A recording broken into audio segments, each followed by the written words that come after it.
On the 28th of July, 1540, on a cold scaffold beside the Tower of London, one of the most powerful men in England knelt and laid his head upon a wooden block.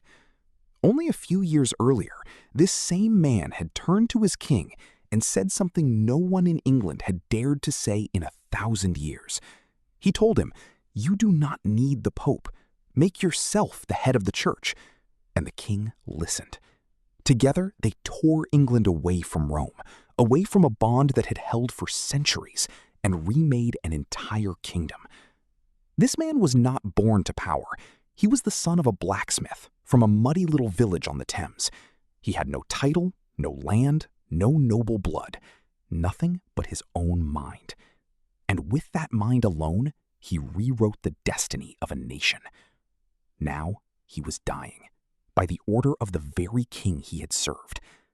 And here is the cruelest part of it. King Henry VIII, who signed the death warrant, would soon regret it. He would complain that he had been deceived, that he had lost the most faithful servant he ever had. But by then, the axe had already fallen. This is the story of Thomas Cromwell, the man who made a king almost limitless in power and was destroyed by that same power. To understand how he climbed so high, we have to go back to where it all began. A forge, a furnace, and a boy with nothing to his name. The story begins in Putney, a small town of timber houses crowded along the muddy banks of the Thames, just outside London.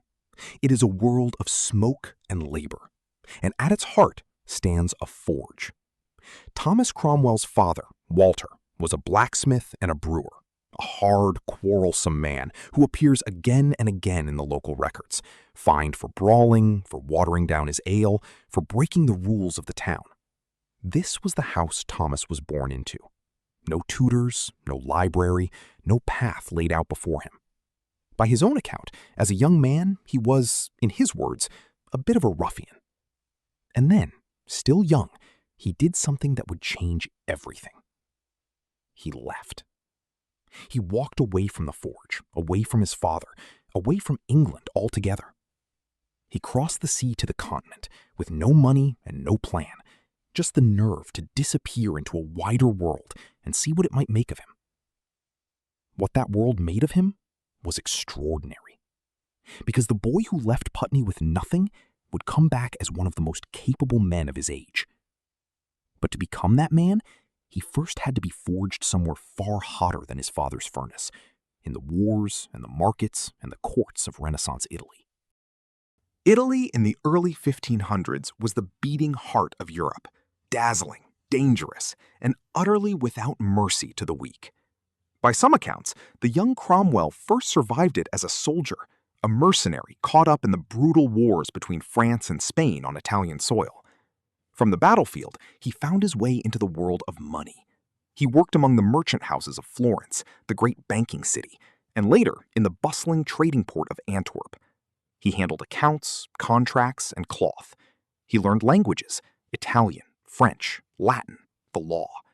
He learned how power actually worked, not in theory, but in the ledgers and back rooms where deals were struck and fortunes made. When Thomas Cromwell finally returned to England, he was no longer a blacksmith's runaway son. He was a lawyer, a man of business, fluent and formidable, with a mind that could untangle any problem put before him. That mind soon caught the attention of the most powerful man in the kingdom after the king himself, Cardinal Wolsey, Henry's chief minister. Cromwell entered his service and rose quickly. But serving a great man is dangerous, because when a great man falls, he tends to drag everyone down with him. And Wolsey was about to fall harder than anyone in England. To understand what came next, you have to understand the problem that was tearing England apart. King Henry VIII was married to Catherine of Aragon, a Spanish princess, but after years of marriage, she had given him no surviving son, only a daughter. And to Henry, this was not a private sorrow. It was a national emergency. England had only recently emerged from decades of civil war over the throne. A king without a male heir meant the threat of that bloodshed returning. So Henry wanted out. He had fallen for a sharp, captivating young woman of his court named Anne Boleyn, and he convinced himself that his marriage to Catherine had been cursed from the start. He wanted it annulled, erased, so he could marry Anne and finally father a son. There was just one obstacle. In Catholic Europe, only one man could dissolve a royal marriage, the Pope in Rome. And the Pope would not do it. Partly out of principle, and partly because Catherine's own nephew was Charles V, the most powerful ruler in Europe, whose armies had recently overrun Rome itself. The Pope was, in effect, a prisoner of Catherine's family. Wolsey, the great cardinal, tried for years to win the annulment through Rome, and failed. And for that failure, he was destroyed. The way to the king now stood open, and waiting there was the one man bold enough to propose the unthinkable. Where everyone else saw an impossible wall, Thomas Cromwell saw a door. His idea was breathtaking in its boldness. If the Pope will not give the king what he wants, he argued, then simply remove the Pope. Cut England free from Rome entirely. Declare that the King of England answers to no foreign power on earth, that he himself is the supreme head of the Church within his own realm. No Pope, no appeal to Rome, the king alone. For 1,000 years, every kingdom in Western Europe had bowed to the authority of the Roman Church. What Cromwell proposed was to tear that bond apart in a single stroke. And he did not do it with armies. He did it with paperwork. Working through Parliament, Cromwell drafted and pushed through a cascade of laws, each one another nail in the coffin of papal power in England. The greatest of them was the Act of Supremacy, which made Henry, by law, the head of the Church of England.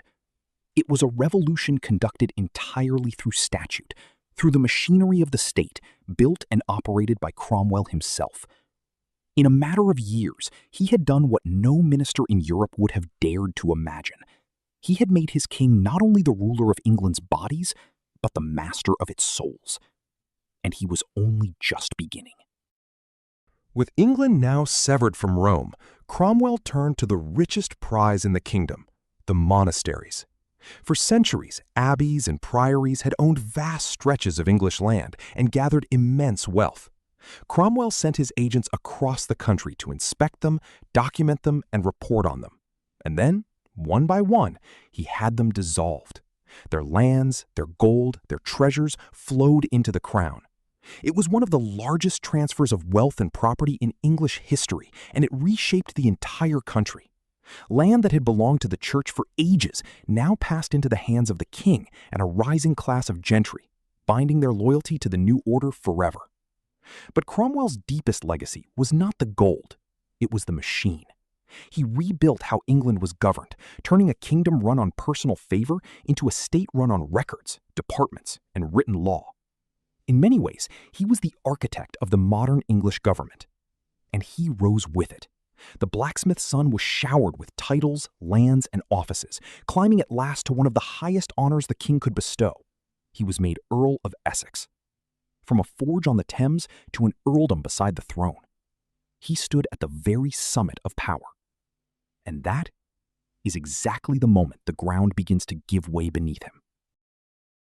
Cromwell's downfall came not from a battle or a betrayal, but from a marriage. By now, Anne Boleyn was gone, executed years before, and Henry's third wife had died after giving him the son he longed for. The king needed a new queen, and Cromwell saw a chance to strengthen England's hand abroad. He arranged a marriage to Anne of Cleves, a noblewoman from a Protestant German house, a useful ally against the great Catholic powers. The trouble was simple and human. When Henry finally met her, he was bitterly disappointed. He found the marriage intolerable and wanted it ended almost at once, and someone would have to pay for it. Cromwell had spent years making powerful enemies, the old noble families who despised this upstart, the conservatives who hated his religious revolution. Now they closed in. They whispered to the king that his minister was a heretic and a traitor, and Henry, humiliated and angry, let them have him. Cromwell was arrested, stripped of everything, and condemned to death, not by a trial, but by an act of Parliament, the very kind of instrument he himself had perfected. He wrote to the king, begging for mercy. None came. On that July morning, the man who had remade England laid down his head, and soon after, Henry, robbed of his ablest servant, would lament that he had been tricked into killing the most loyal man he ever had. And that brings us to the question worth lingering on. What if Thomas Cromwell had never existed, or never dared to whisper the unthinkable into his king's ear? Follow the dominoes with me.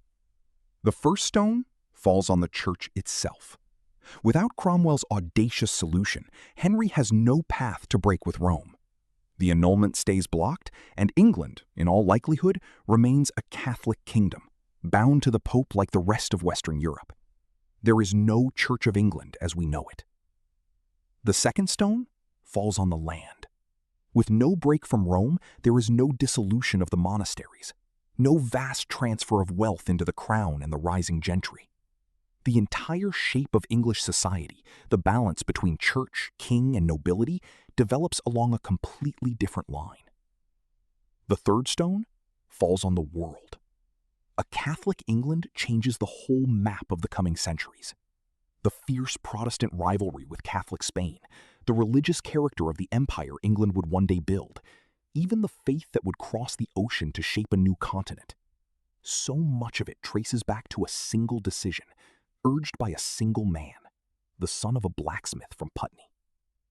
He gave his king a power no English ruler had ever held, and that power, in the end, was used to destroy him. So before we close, I want to hear from you. If Cromwell had never broken with Rome, where do you think the last domino would have fallen? Tell me in the comments, and let's trace the chain together.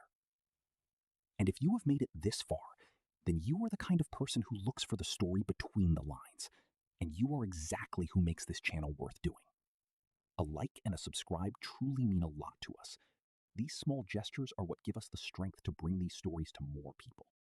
Until the next turning point, take care.